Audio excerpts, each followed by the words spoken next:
എല്ലാവർക്കും focus star P S സിയിലേക്ക് സ്വാഗതം. ഓഗസ്റ്റ് 30 നടന്ന ഒരു എക്സാമിൻ്റെ സർട്ടിഫിക്കറ്റ് അപ്ലോഡ് ചെയ്യാൻ വേണ്ടിയിട്ട് മെസ്സേജ് വന്നിട്ടുണ്ട്. Name of post typist grade 2 department Kerala state development corporation for SC or ST limited, category number 698/2023. അപ്പോൾ ഇതിൽ വലിയൊരു മെസ്സേജാണ്. ഇതെന്തൊക്കെയാണെന്നുള്ളത് നോക്കാം. Non criminal certificate obtained after 30/12/2022 community certificate 30/12/2020 മുന്നേ കിട്ടിയത്. EW certificate reservation for employment in public sector undertakings issued by village officer.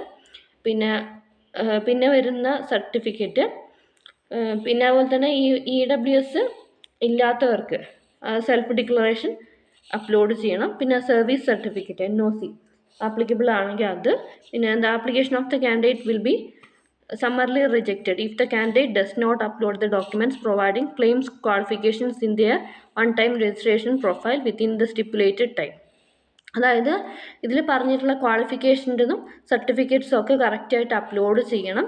Upload ചെയ്തിട്ടില്ലെങ്കിൽ ആ പറഞ്ഞ സമയത്തിനുള്ളിൽ അപ്ലോഡ് ചെയ്തിട്ടില്ലെങ്കിൽ അവർ റിജക്റ്റ് ചെയ്യും എന്നാണ് പറഞ്ഞിരിക്കുന്നത്. ഓക്കെ, പിന്നെ ഇതിൽ വരുന്ന ക്വാളിഫിക്കേഷൻസ് എന്തൊക്കെയാണെന്ന് നോക്കാം.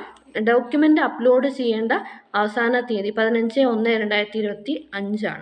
അപ്പോൾ ഇത് ക്ലിയർ ആയിട്ടുള്ളതും ഫുള്ളായിട്ടുള്ള ഇമേജസ് വേണം. Qualifications pass in SSLC or its equivalent. പിന്നെ type writing English higher KGT or MGT or equivalent qualification. Type writing Malayalam lower KGT or MGT. Pass in DCA course 6 months from an institution recognized by government or equivalent qualification. Certificate in proof of identity Aadhaar including address, voters ID, driving license etc. Proof of name and date of birth SSLC.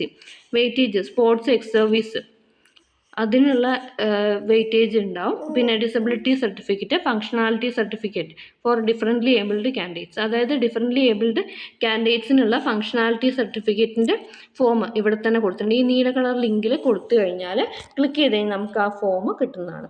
അത് ഈ differently abled candidates മാത്രം കൊടുത്താൽ മതിയാവും. ഇനി ഇതിൽ DCA എന്ന് പറഞ്ഞിട്ടുണ്ട്. അപ്പോൾ അതിൻ്റെ ഇക്വാലൻ്റ് ആയിട്ട് കുറച്ച് ക്വാളിഫിക്കേഷൻസ് നോട്ടിഫിക്കേഷനിൽ ഓൾറെഡി പറഞ്ഞിട്ടുണ്ട്. ആ ക്വാളിഫിക്കേഷൻ ഉള്ളവർക്ക് പ്രത്യേകമായിട്ട് വേറെ, അതായത് ഇക്വാലൻ്റ് ആയിട്ടുള്ള ഇക്വാലൻ്റ് സർട്ടിഫിക്കറ്റ് ഒന്നും സബ്മിറ്റ് ചെയ്യേണ്ട ആവശ്യമില്ല. ഏതൊക്കെയാണ് ക്വാളിഫിക്കേഷൻസ് എന്ന് ജസ്റ്റ് ഒന്ന് നോക്കാം.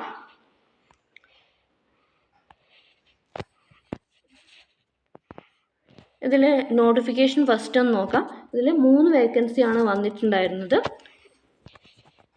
പിന്നെ ഇതിൽ പറഞ്ഞിരിക്കുന്ന ക്വാളിഫിക്കേഷനിൽ ഇവിടെ ഒരു ലിങ്ക് കൊടുത്തിട്ടുണ്ട് DCAക്ക് വേണ്ടിയിട്ട്. അത് നോക്കാം. DCA ഇക്വാലൻ്റ് ആയിട്ടുള്ള കുറച്ച് കോഴ്സുകൾ പറഞ്ഞിട്ടുണ്ട്. അത് ഏതൊക്കെയാണെന്നുള്ളതൊന്ന് ജസ്റ്റ് നോക്കാം.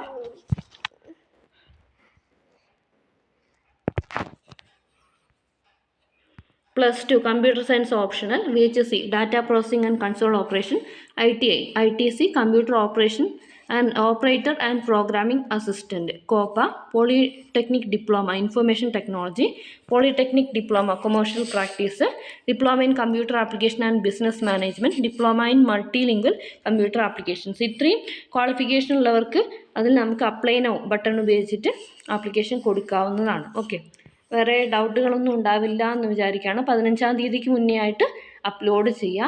ഓൾറെഡി അപ്ലോഡ് ചെയ്തിട്ടുള്ളവരാണെങ്കിൽ വേറെ പ്രശ്നങ്ങളൊന്നുമില്ല. Okay, thanks for watching. Have A nice day.